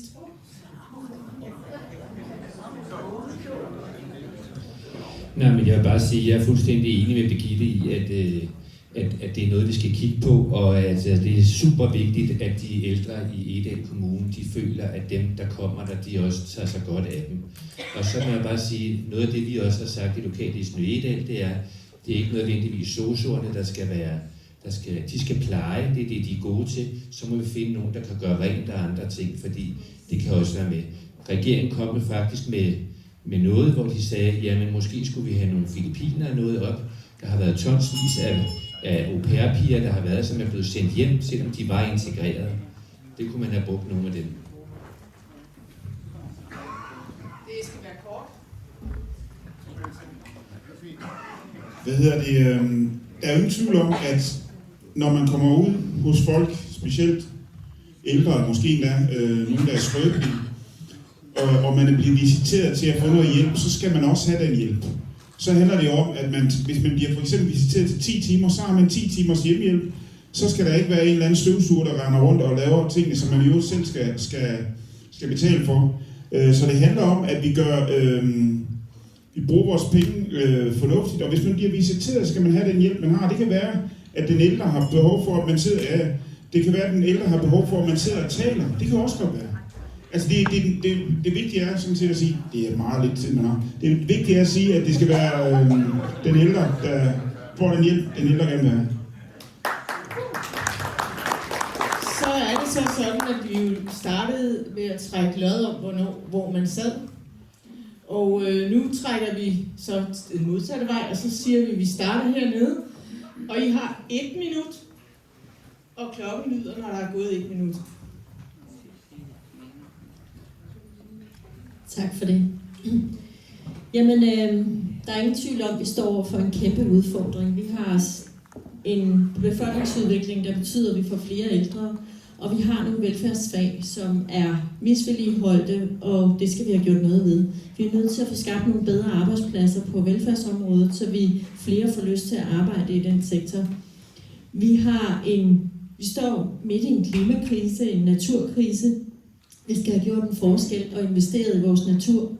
Natur er noget, vi ikke har været vant til at investere i. Vi har stort set ikke brugt penge på det i denne her byrådsperiode. Det er vi nødt til at gøre nu.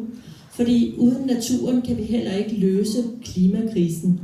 Når vi snakker klima, og det var der en, der gjorde før, så har vi også et klima- og byråd. Det skal vi gøre noget ved. Vi skal være meget bedre til at finde de brede løsninger til at samarbejde. Det vil vi gøre i SF. Det vil vi gøre. Vi har en borgmesterkandidat i SF, som står for netop det. At finde de brede løsninger og få skabt et godt samarbejdsklima.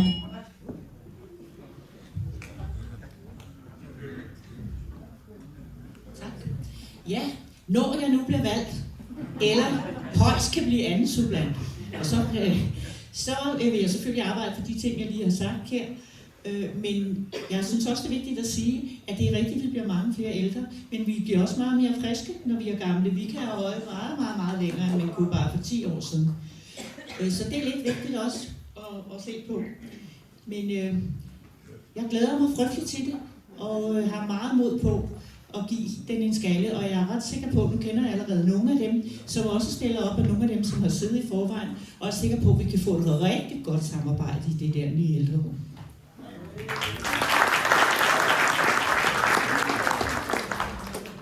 Ja, nu er vi jo blevet enige om at have hørt, at der er rigtig mange problemer, og det er der jo, og det er jo også helt fair, at det er sådan noget, man skal snakke om i en valgkamp, hvad vi gør ved dem. Men det er også vigtigt at huske, at Egedal jo faktisk er en god kommune at bo i. Og ja, der er problemer, og det kan blive endnu bedre. Helt sikkert. Men noget af det, der er særegen, som jeg tror, jeg har sagt lidt tidligere, det er altså, at vores alsidighed, at vi er små lokalsamfund, som har hver vores små finurligheder. Det er faktisk vores styrke i den her kommune. Det betyder noget at komme fra Smørum, det betyder noget at komme fra Ganløse, det betyder noget at komme fra de små lokalsamfund, der er. Og det skal vi dyrke. Og så skal vi sørge for, at vores beslutninger tages så tæt på borgeren som muligt. Så det vil sige, at når skolen skal beslutte noget, så er det skoleledelsen sammen med skolebestyrelsen, der beslutter det samme ude på vores institutioner. På den måde skaber man også en det gør man. Og det er 55 sekunder lige. Godt. Starter vi nu? Godt. Tak for invitationen. Tak fordi jeg måtte komme. Jeg er godt klar over, at os, der ikke nødvendigvis er bysbørn, har jo ikke fået lige så mange spørgsmål som dem, der var, men det kan vi jo gøre anderledes en anden gang. Fritid er det største velfærdsområde. Det er det, vi prioriterer sidst og mindst i vores budgetter. Og vi har faktisk heller ikke talt meget andet end idræt i aften. Vi skal hele tiden prioritere i byrådet. Derfor skal vi have flere arbejdspladser til Egedal. Ikke kun Kildedal, vil jeg godt sige. Og så vil jeg bare sige, stem på Moderaterne, fordi vi samarbejder sådan set med hele salen, byrådssalen. Tak. I 2022 så vandt Ida fra Ganløse Skole prisen for den gentænkte klimaløsning på børnenes klimatopmøde med 3.000 deltagere. Hendes idé var, at man skulle lave en tøjbibliotek. Man kunne komme med sin lånerkort og låne tøj. Det kæmpede hun så et år for, at man her i kommunen kunne finde et lokale, hun får lov til at teste af på, og det lykkedes ikke. Vi skal gøre det nemmere at være frivillig, specielt for de unge. Nu er der gået så mange år, så hun er videre i sit liv. Vi skal også sørge for, at vi kan få vores seniorboliger inden, hvor det levede liv er, der hvor vi bor. Vi skal kunne dele vores boliger op i 2, i de parcelhuskvarterer, hvor vi allerede bor, således at vi kan blive boende med dem, vi kender, og kan rykke lidt sammen, så nogle andre familier kan flytte ind i det tomme parcelhus.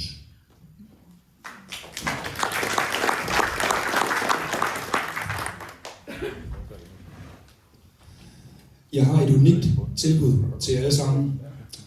I har mulighed for at stemme på et ordentligt etableret parti, som aldrig vil gå på kompromis med vores grundværdier. Vi har orden i penalhuset. Der er ikke nogen skeletter i skabet.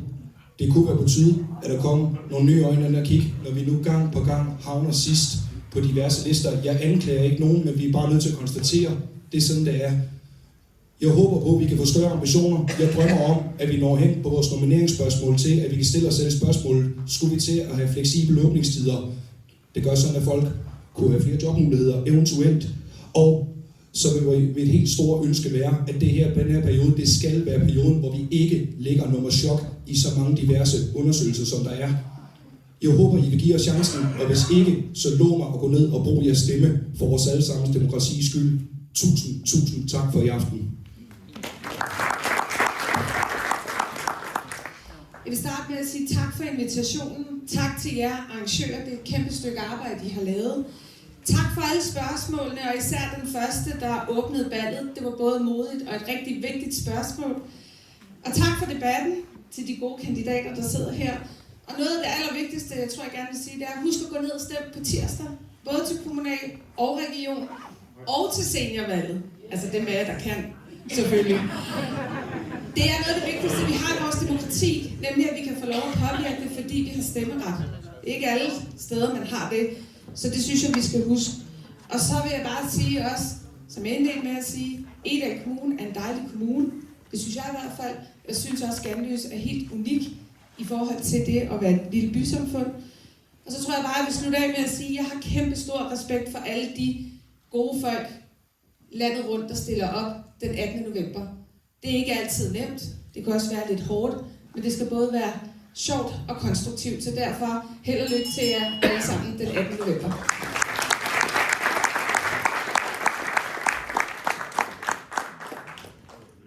Ja, kære alle sammen. Jeg er super stolt af at komme fra Ganløse. Jeg stillede op for 8 år siden, fordi jeg synes Ganløse trængte til, at der kom lidt mere fokus på vores lokalområde herude. Det har jeg arbejdet for, og det vil jeg fortsætte at arbejde for, og det vil mine kandidater også. I det hele taget alle de mindre byer vil vi også have fuldt fokus på, og selvfølgelig også de store. Vi vil fortsætte at arbejde for bedre ældremad, at ensomhed bliver bekæmpet, flere lokale arrangementer, og et klubhus til fodboldklubben vil vi også, fordi det er virkelig tiltrængt. Og så vil jeg bare sige, ved sidste valg, der fik vi 49,5% af stemmerne i Ganløse. Skal vi ikke se, om vi kan gøre det lidt bedre denne her gang? Så stem meget gerne på lokallisten i Egedal her på tirsdag. Tak.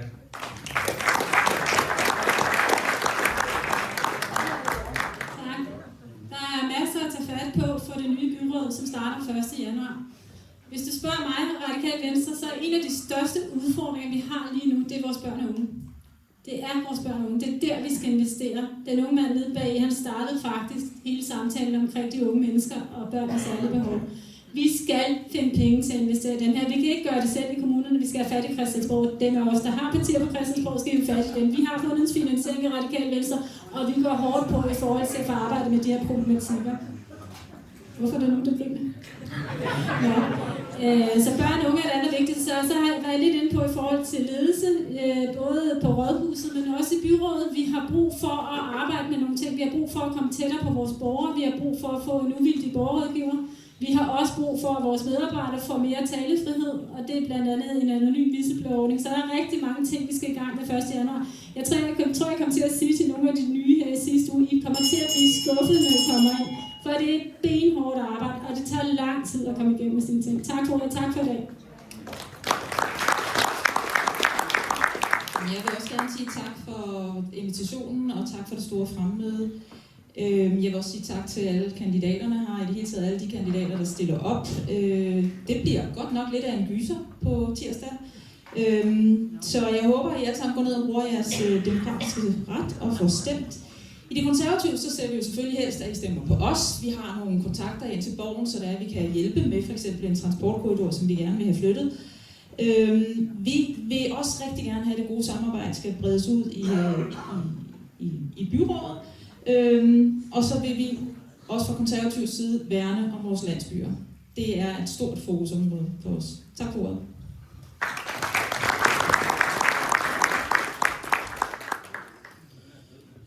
Ja, undskyld Rikke, jeg kom til at grine af det. Det var fordi, du gik i gang med at speedsnakke igen.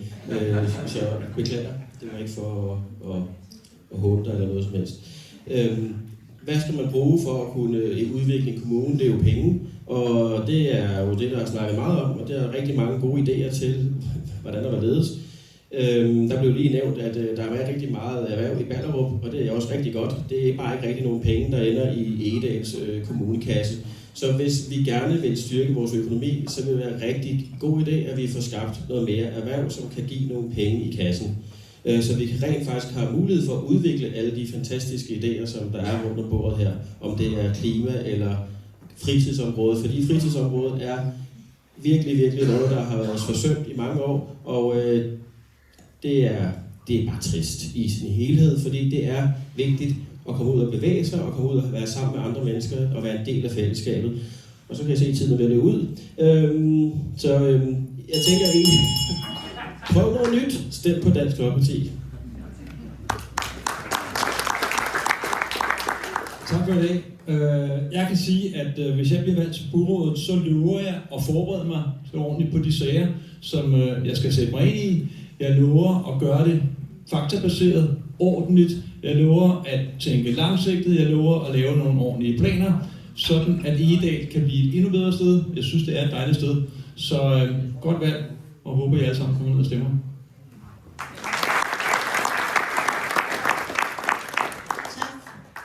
Tak for i aften, eller i eftermiddag. Tak for en masse gode spørgsmål og nye perspektiver. Jeg går klogere hjem, end jeg kom. Det, der driver mig i mit politiske arbejde, det er faktisk det, der kommer fra borgerne. Om det så kommer direkte ved henvendelse, eller man møder nogle tendenser, at supplere dem. Og I sidder her og er gode, aktive borgere. Mange af ansigterne kender jeg. Dem vi også skal huske, det er dem, der ikke lige kommer til valgdebatter. Dem, der også møder modstand. De udsatte. Det er allerede sådan, at antallet af hjemløse i Egedal Kommune er steget markant siden kontanthjælpsreformen. Hvordan når vi ud til dem? Hvordan kommer vi dem i møde?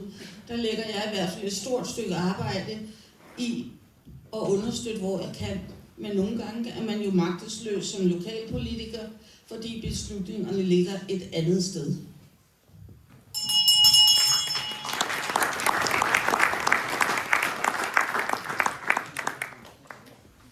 Så er det over til Rikke og stillerne. Ja, vi har et sidste punkt på dagsordenen. Det er der sat 15 minutter af til, så jeg håber, at I vil blive siddende de sidste 15 minutter. For det er sådan, at i Ganløse, der har vi tradition for, at alle politikerne må medbringe en stiller. Det vil sige en person, der anbefaler, at man stemmer på den politiker eller det parti. Og den mulighed har de også fået i dag. Så derfor så skal vi lige igennem en runde stiller. De har 1 minut til deres anbefalinger, og Anne-Grethe ringer med klokken, hvis I går over tid. Og på vegne af Socialdemokratiet og Vicky Holst Rasmussen, så har vi Liselotte Højer. Det er mig, der har fået den store ære. Og anbefale Vicky. Og Vicky har nu været borgmester i 4 år, og vi synes, hun har gjort det rigtig godt, og derfor synes vi, hun skal fortsætte. Hun har skabt en økonomi i balance, og det er jo vigtigt at have i sådan en kommune. Lavet massive investeringer i børn og unges trivsel. Har sikret øget medbestemmelse livskvalitet for kommunens ældre borgere og investeret i bedre pleje og omsorg. Der er sat turbo på det grønne omstilling, således at Egedals klimaneutralt 5 år tidligere, end det egentlig skulle have været, og det er da flot. Og så en af de allermest vigtige, synes jeg, det er, at Vicky, hun synes, at en af Egedals særlige styrker er vores mange unikke små bysamfund. Det skal vi bevare, og det skal vi have øje på, alle de forskelligheder, der er i vores små bysamfund. Og til sidst, så vil jeg bare sige, Vicky er i øjenhøjde med borgerne, og skal derfor fortsætte arbejdet med at skabe trygge rammer.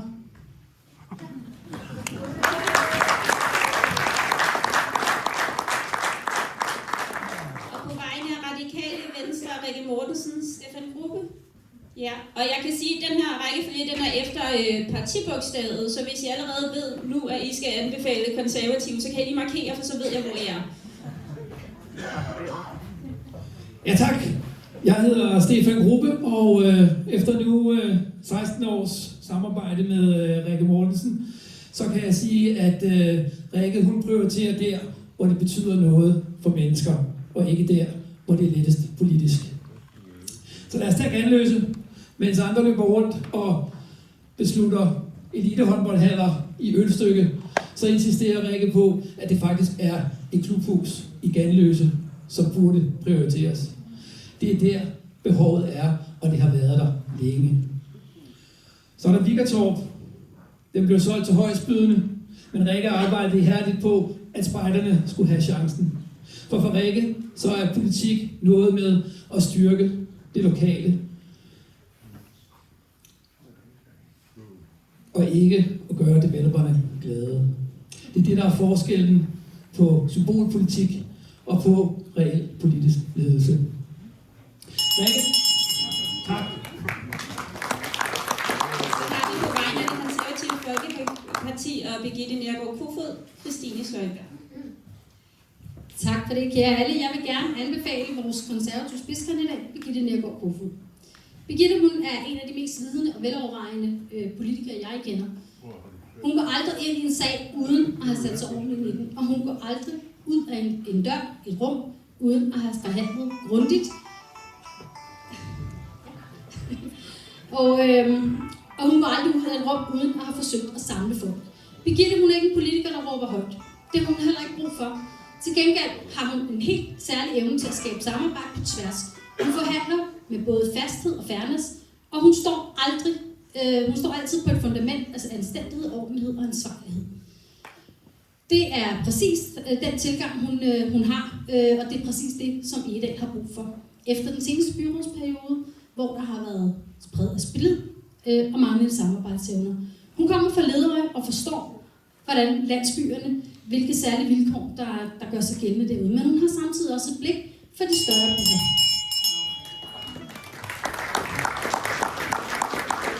Tak for det. Og på vegne af et samlet Egedal og på Brøndum, jeg giver jer Johan Hahn. Tak for det. Jeg hedder som sagt Johan Hahn og er spidskandidat for et samlet Egedal. Jeg stiller for Bo i dag, fordi Bo han er god, og så kunne jeg jo sådan set bare stoppe den der. Det gør jeg ikke, fordi mange snakker om frivillige. Bo han er det frivillige. Mange snakker om cykelstier. Bo han stemmer for cykelstier. Mange snakker om økonomi. Bo han søger penge til cykelstier. Og det kan vi lide. Og når Bo han stemmer i byrådet, så kan vi være sikre på, at han stemmer på, hvad der er bedst for Egedal. For i et samlet Egedal, der har vi det princip, at vi lytter til god musik. Der har vi det princip, at vi betaler for vores egen kampagne, så vi tager beslutninger ud for, hvad der er bedst for Egedal. Det er rundt herfra.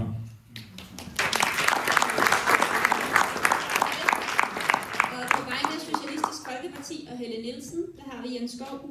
Nej, der har vi...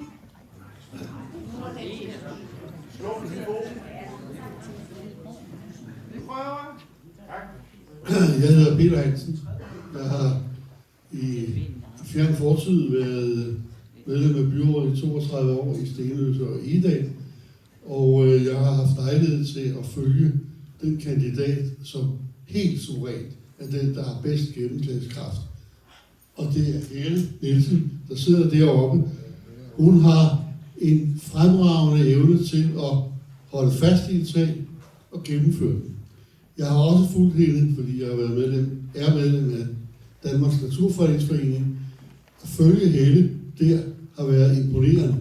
Så det er miljøet, der også, som Helle også brænder for. Og så er det børn, og specielt de udfordrede børn, som Helle brænder meget for. Så der er alle gode grunde til at kaste jeres stemme på Helle Nielsen, nummer 3 på SF's liste.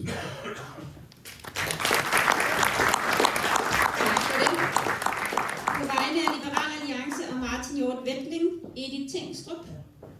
Hun kommer der.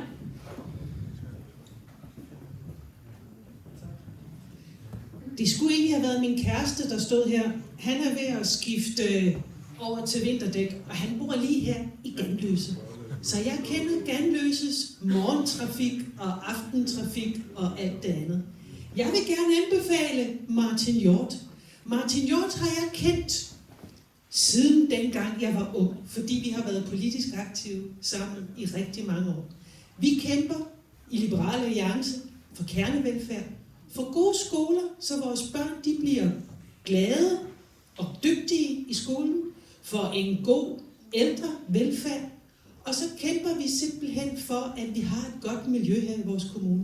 Vi har en dejlig kommune med dejlige borgere. Hvorfor er det så, at folk de siger, kommer du fra Egedal? Sådan skal det ikke være. Vi skal være glade for den by, vi har. Tænk en gang, man kan gå ned på Grønningen her og få sig en fadøl og god musik. Det er en fantastisk by, som Ganløse har. Tak for det. Og på vegne af lokallisten Ny Egedal og Ulrik John Nielsen, Niels Ringhardt Johansen. Ja, det der er fantastisk, det er jo at stå her som Ganløseborger og skal anbefale nogen fra Ganløse.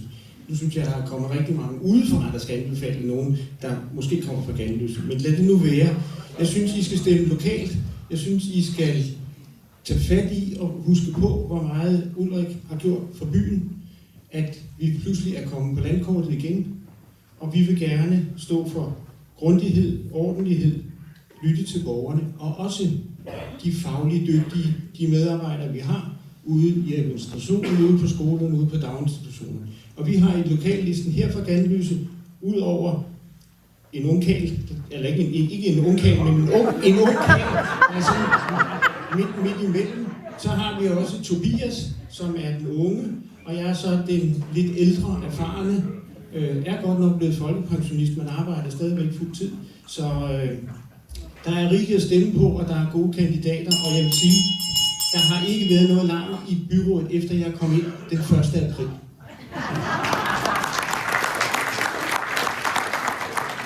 På vegne af Moderaterne og Charlotte Hagendrup, Henrik D. Mikkelsen. Ådrup. Hej så. Jeg stiller for Charlotte, fordi hun er den politiker, der altid møder mennesker med ordentlighed, fakta og en vilje til at løse problemerne, ikke at skabe dem. Charlotte er ikke drevet af symbolpolitik eller spil foran kameraet.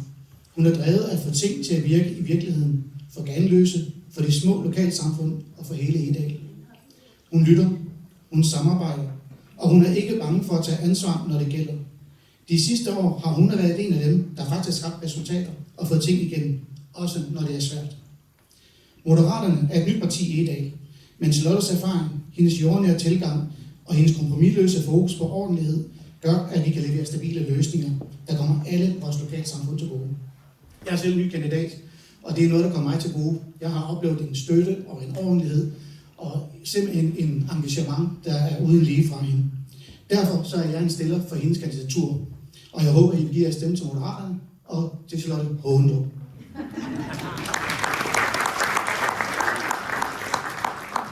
Du tør jo næsten ikke sige det sidste efternavn, vel? Men fra Dansk Folkeparti og støtter Allan Bøgvig, Christian Søndergren. Det var så forkert. Det er Søndergren. Men du er ikke den eneste. Jeg vil starte med at bruge et kort øjeblik af min taletid på at sige, at alt er ikke skidt, når det er, man kæmper med kommunen. Min hustru og jeg, vi har været igennem en grim trafikulykke for 4 år siden, og vi fik rigtig god hjælp, og det gik heldigvis hurtigt. Men jeg er også stiller for Allan og Dansk Folkeparti. Hvorfor skal I stemme på os? Det skal I, fordi Allan og Dansk Folkeparti, de brænder for et trygt og ordentligt lokalsamfund, hvor det er, at der skal være plads til os hele livet. Vi skal være i sikre rammer. Vi skal have en bedre ældrepleje. Der skal være bedre skoler og daginstitutioner. Lokale værdier og ansvarlighed, de skal gå hånd i hånd. Vi skal nemlig prioritere kernevelfærd i kommunen, frem for dyre, unødige projekter her i Egedal. Vi vil rigtig gerne tage fat i konkrete problemstillinger, hvis det er, de kommer. Og ellers så ved I, hvor I kan finde os, for jeg vil se det. Så ringes der. Tak. Tak for det. Og så på vegne af Venstre, og nu kalder jeg det bare Peter. Christian Friis Bach. Mange tak for det. Da Carsten Søndergaard han ringede til mig og spurgte, om jeg kendte en god kandidat i Ganløse, så var jeg ikke i tvivl om, inden jeg skulle spørge, og jeg var glad, fordi at Peter Freisleppen, han sagde ja. Han er en dygtig erhvervsmand, der både kan tænke nyt og forstå og forandre et budget. Han går op i vores natur og i vores børn og i gode vilkår for vores lokale virksomheder. Han er en engageret samfundsborger og Ganløseborger, der også er god til at lytte og lære. Og så er han en god holdspiller, det ved jeg fra rigtig mange kampe i hockey lige hernede i hallen igennem rigtig mange år. Og det har vi alle sammen brug for i det nye byråd her i Egedal. Så stem på Peter Freisleppen, og tusind tak for et rigtig godt valgmøde. Det var dejligt at være tilbage her i Kulturhuset.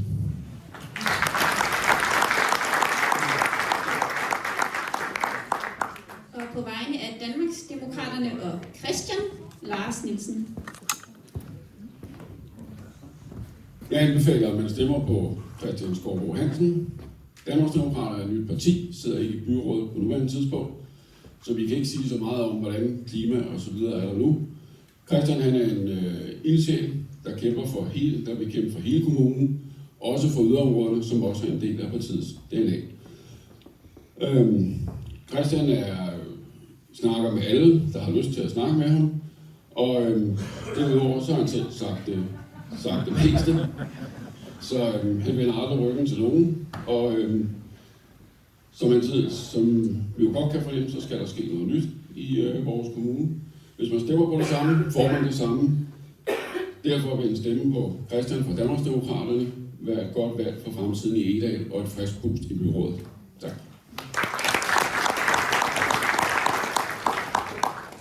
Og på vegne af Enhedslisten og Helle, Sandra Møller Svendsen. Goddag, tak for ordet. Jeg er ny kandidat og bor ude i Ledøje, ikke så frygtelig langt fra Smørum, hvor Helle bor. Og Helle er den, som viste mig vejen ind i Enhedslisten i Egedal. Jeg flyttede ind for 4,5 år siden, lidt før sidste kommunalvalg, og startede også i den lokale gruppe hos Enhedslisten i den periode. Jeg har været medlem i mange år inden da, men i en anden kommune.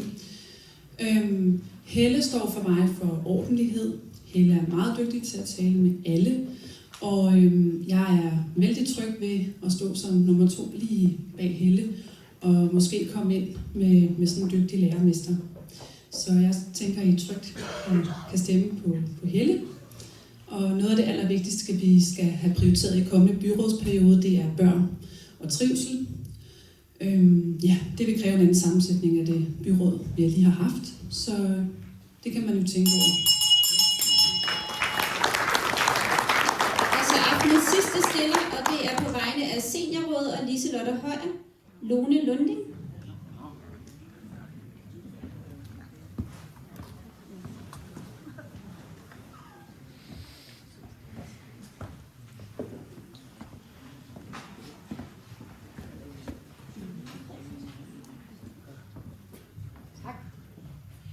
Jeg har arbejdet sammen med Liselotte i næsten 1,5-2 år, og vi talte om, hun og jeg, der mangler kandidater for Ganløse, skulle vi også stille op til kommunevalget, men vi blev jo enige om, at vi var alt for gamle til det.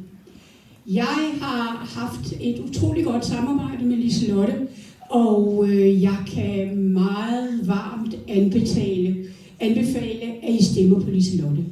I får rigtig meget ud af det. Ja. Nå ja.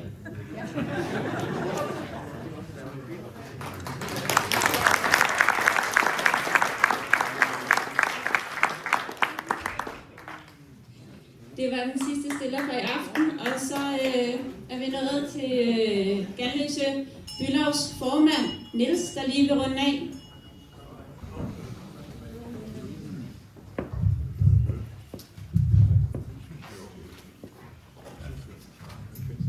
Ja.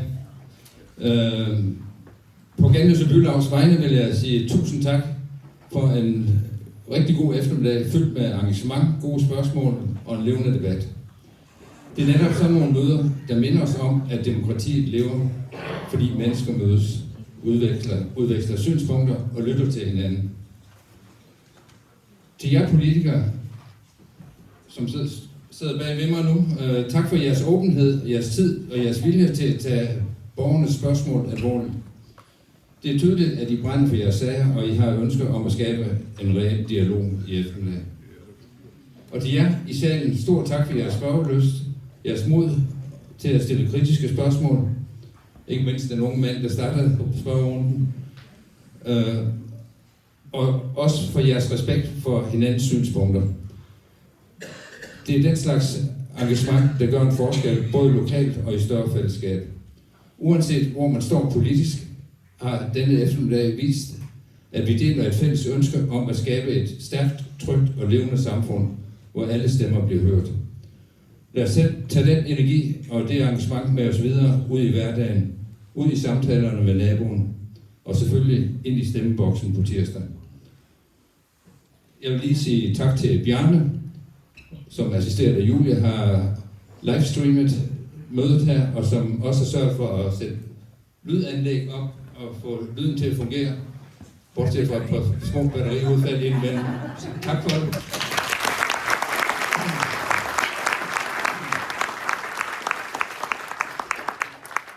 Og en kæmpe stor tak til Anne-Grethe og Rikke, som har styret mødet med hård hånd og sørget for, at ingen sagde for meget, og alle fik lov at sige noget.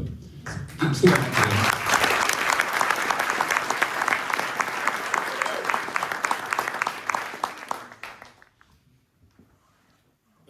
Og så vil jeg jo sige, at det her det er jo et arrangement, der kun har været muligt, fordi vi har så mange medlemmer, der støtter Ganløse Bylov. Og skulle der være nogen af jer, der ikke er medlem af Ganløse Bylov, så vil jeg opfordre jer til at blive det. Og det gør man nemmest ved at gå ind på vores hjemmeside, der hedder Ganløse By, hvor der er en vejledning på den, vi melder sig. Er I ikke medlemmer, så ser vi blive det. Så kan vi igen holde valgmøder om 4 år. Ja, men så vil jeg sige tak for en rigtig god eftermiddag, og tak fordi alle sammen var med til at gøre det valgmøde til noget særligt. God aften, og pas godt på hinanden.